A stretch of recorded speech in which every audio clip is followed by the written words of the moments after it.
would make this an especially useful conversation for you today? Essentially, right now I just took my 6 out of 10 LSAT class from ETC test prep. I'm basically nearing the end of that. So I'm trying to make a plan as to what I'm going to do next. And I'm starting to learn what I'm weaker at, what I'm stronger at, and just trying to stay above water because some of this material is getting pretty hard. So basically, like my next step, I have an overall plan here to take the LSAT in April is my goal. So I've got like 6 months of a good amount of time. I just want to utilize my time wisely. So yeah, a plan. Sure. Well, it's great that you're allowing so much time to study for this exam. You know, even if you were starting from scratch right now for April, that would be a very good amount of time to achieve your fullest potential. Awesome. Now, where are you scoring right now and where do you want to get to? Sure. So I took my first timed diagnostic this weekend, actually, and I got a 153. I would like to move, at least 10 points, but ideally high 160s, 170. Mm-hmm. Cool. Great. So you're starting off in a good place and you want to get to a great place. I'd say the first thing is you really want to get a strong foundation in each of the sections of the exam. And I'm sure your course will give you a good overview, but you might want to take some time after that just to review all of the fundamentals from a different perspective, just to make sure that you really get how to solve each question type and what each one's asking you to do.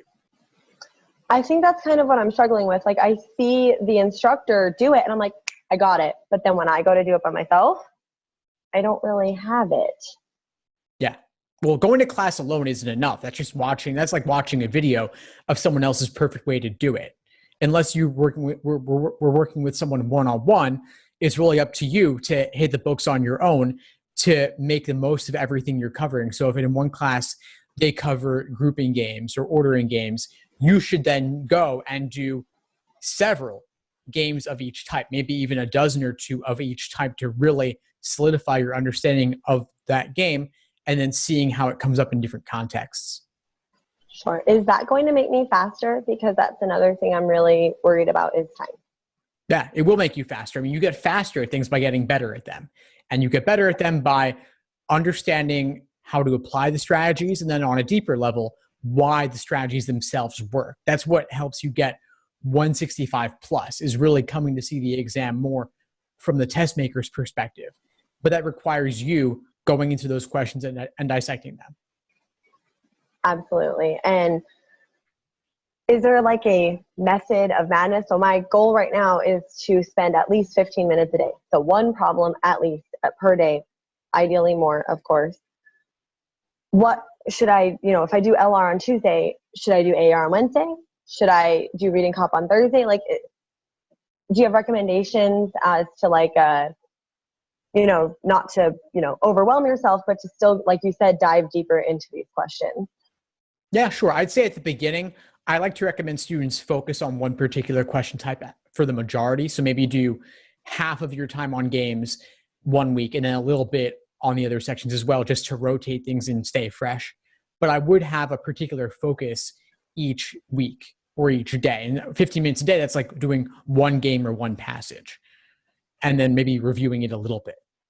But overall, for bigger study sessions, I would focus more and do several problems of the same type to really see the patterns.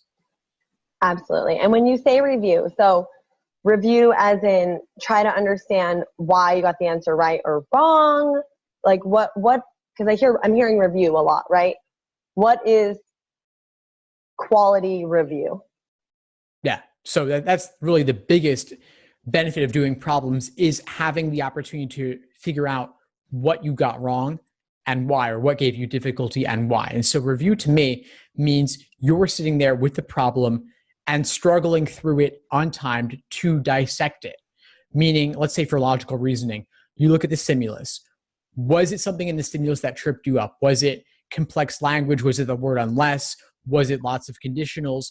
Was it the failure of the test makers to include conditional indicator words or evidence conclusion indicator words?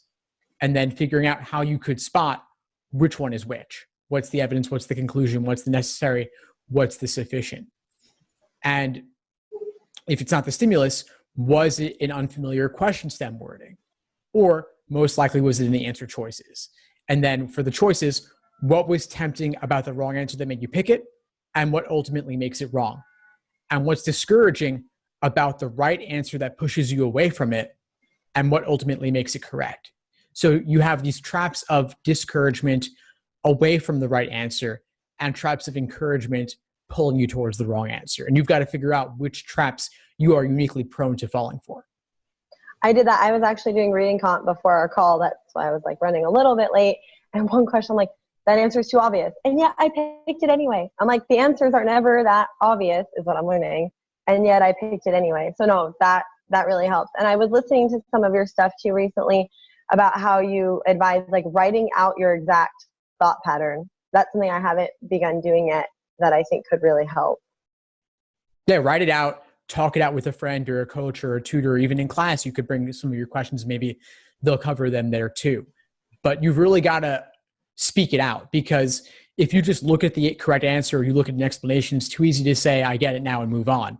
You've really got to paraphrase it and put it in your own words. And a lot of times it is that little thing where the first half of the choice is right, but then there's one little word towards the end that makes it all wrong. Absolutely. And I think you're touching on one of my particularly weaker areas is LR. I took like the most basic philosophy class to get my degree, and it's coming back to bite me because that's very hard for me.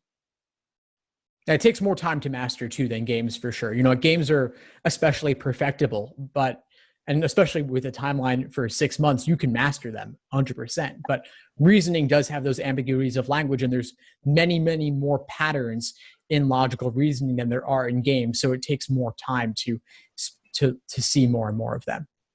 Absolutely. And that's kind of what I'm, with the 6 month time frame, how often would you recommend to practice tests? And should every time I practice tests be timed? I don't think you need to do timed exams yet, especially since you've been doing the course. I would say you could take a couple of months just to really solidify your foundation. And so you've been taking a course already, but maybe you want to look at some other resources too, like other books or videos, some other medium that you can do on your own, because time in class alone isn't enough. You've got to do the work on your end now as well. And so maybe take a few months, do a general overview of each section and each question type. Don't even worry about exams yet. And then see where your score stands after you do all this. Yeah, because I like that advice, because I got kind of discouraged because I did a practice test and didn't time myself. I think I took almost 6 hours, so double the amount of time, right? And then I did the time diagnostic, and there was I dropped 7 points. So when I didn't time myself, I got a 160. And when I did the diagnostic online and it was timed, I got a 163. So I think there was some discouragement there. So I think that's probably pretty useful to get a foundation of these question types. I think it's identifying the question type, especially in LR. I'm having a really hard time identifying exactly what they're at, like the type of question. Yeah, and so drilling by question type, which is one thing I recommend during this foundational period, that will help you see all the different minor wording changes they use to refer to a given question type. And for example, is a big difference between necessary assumption questions and sufficient assumption questions. They're asking for very different things, but over time you could see the key words they use for each. Yes, that's like exactly what we just learned about. Oh, man, Yeah. I'm like, give me a second. This is really hard.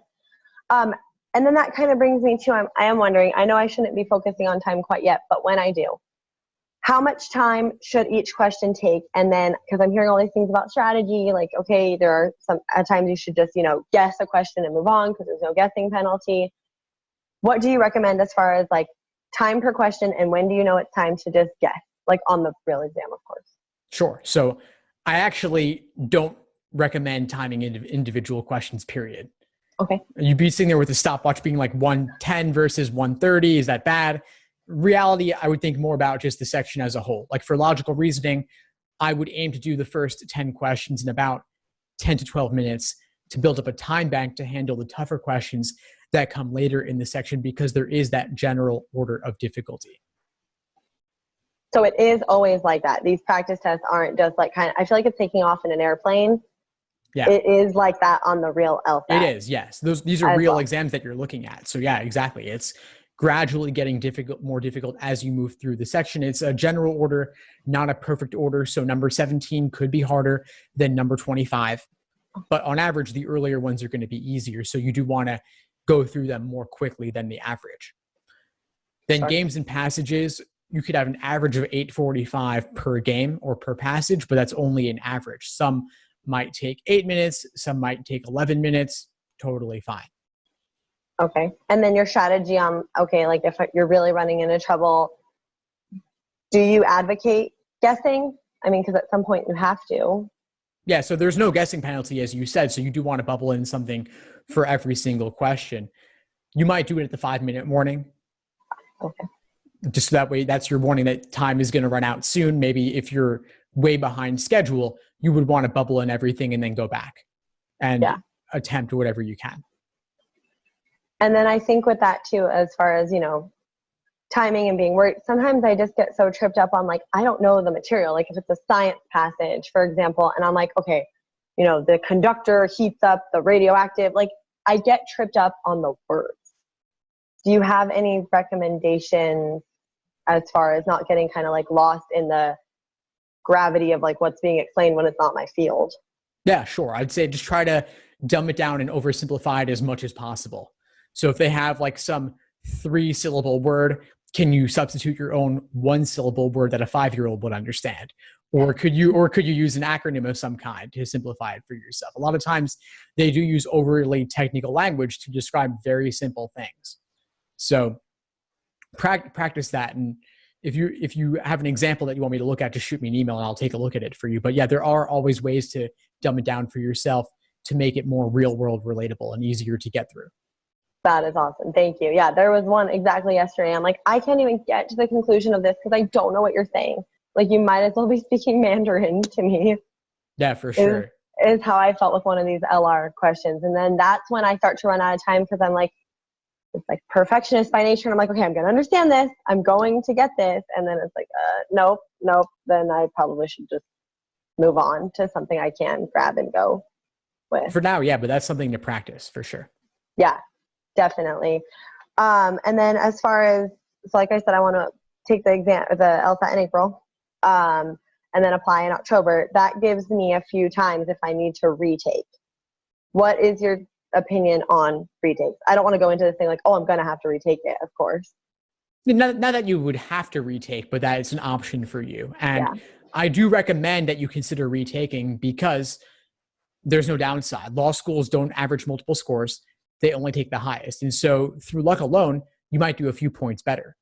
There's a margin of error or a score band of 3.5 points on each end. So let's say that you deserved a 160 and that was your true aptitude.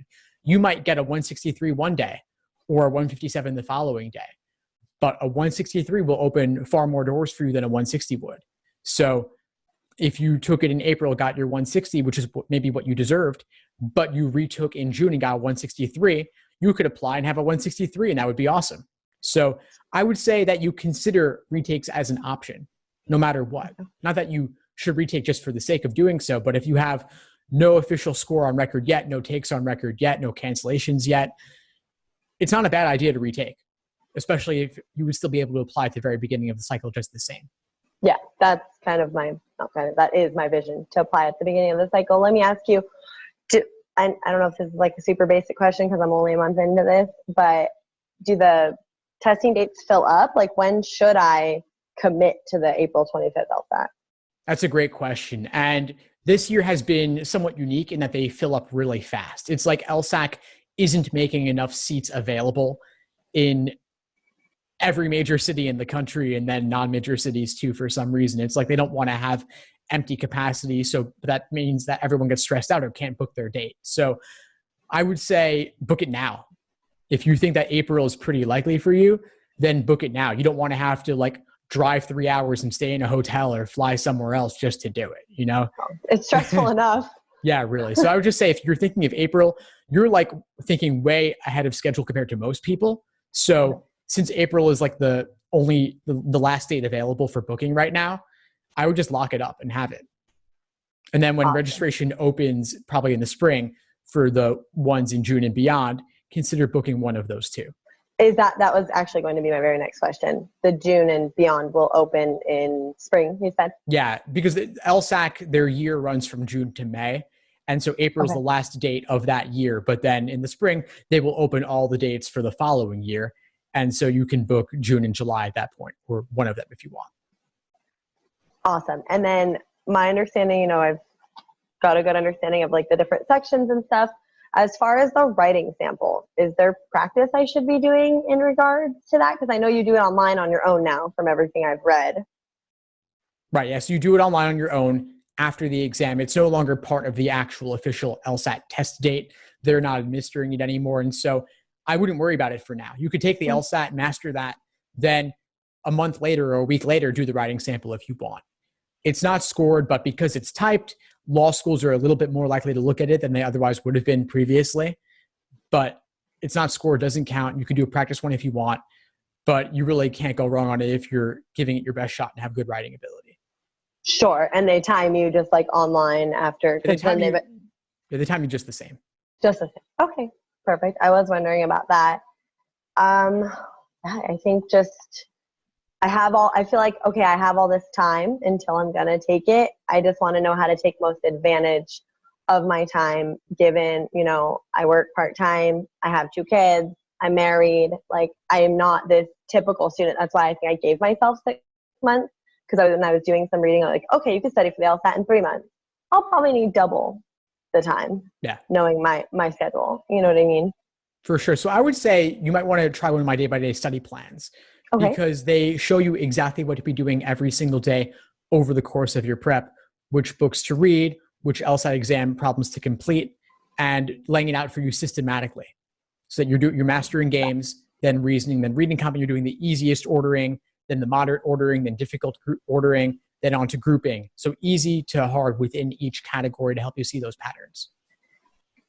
I love that idea. Something, day by day. Exactly. Because like once this class ends, I don't want to just be like, okay, I'm done. Like, it's taught me so much, but like you said, just sitting there for 3 hours and absorbing it isn't sufficient to get me to do it on my own. Yeah. And if you're shooting for April, then the class is really just the beginning of exposing you to the material. But then if you really want to achieve your goal score, it's really a question of putting in the time to learn the material. And when you have other obligations, it's harder. So it's great that you're allowing yourself a longer timeline. That's exactly what I use it for. Like, okay, this is going to force me to sit down for 3 hours, you know what I mean? And learn how to take this test and, strategies and what's on it and whatnot. But no, I like that day by day plan a lot. Sorry, I'm just glancing at my questions I wrote down for you. Yeah, sure. I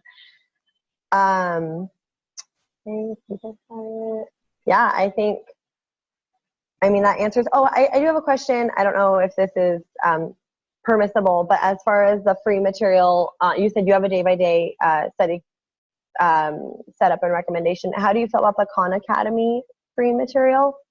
Yeah, sure. I think it's good for general exposure. And of course, they have real LSAT questions, which is nice.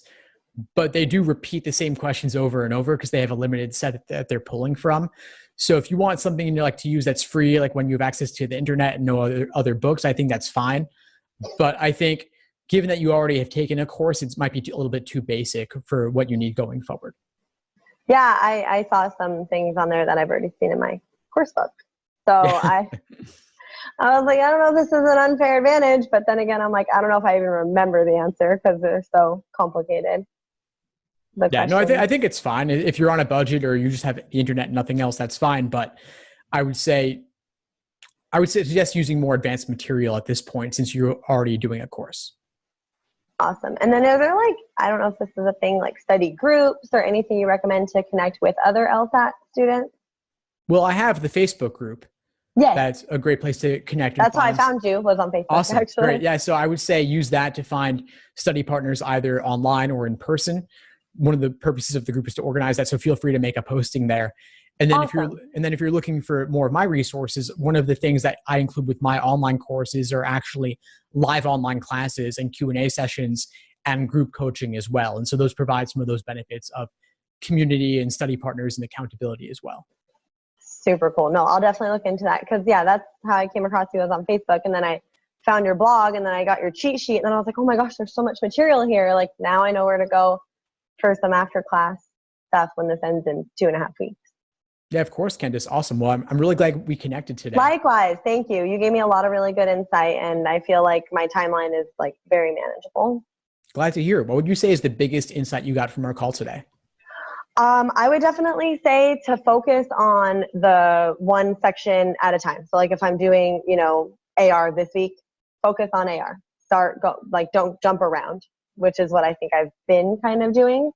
Just master section by section. And then I really got a lot of insight when you said, if I'm having trouble understanding a question because of the complicated wording, to break it down, make an acronym out of it. How would I explain it to my 7-year-old if I had to? Just like that. That really helps me because that intimidates me quite a bit in some of the LR and reading comp. Awesome. Perfect, Candace. Well, it sounds like you know what to do. I'm glad we connected. Please keep in touch and let me know if you need anything at all as you move forward. I sure will, Steve. Thank you so much. I really appreciate your time. My pleasure. Take care. You too. Thank you. Bye. Bye. Thanks for tuning into the show. Please subscribe if you haven't done so already to be notified of new episodes as I release them. And feel free to reach out if you need anything at all as you move forward with your prep. I'm happy to help however I can. In the meantime, I wish you all the best and take care.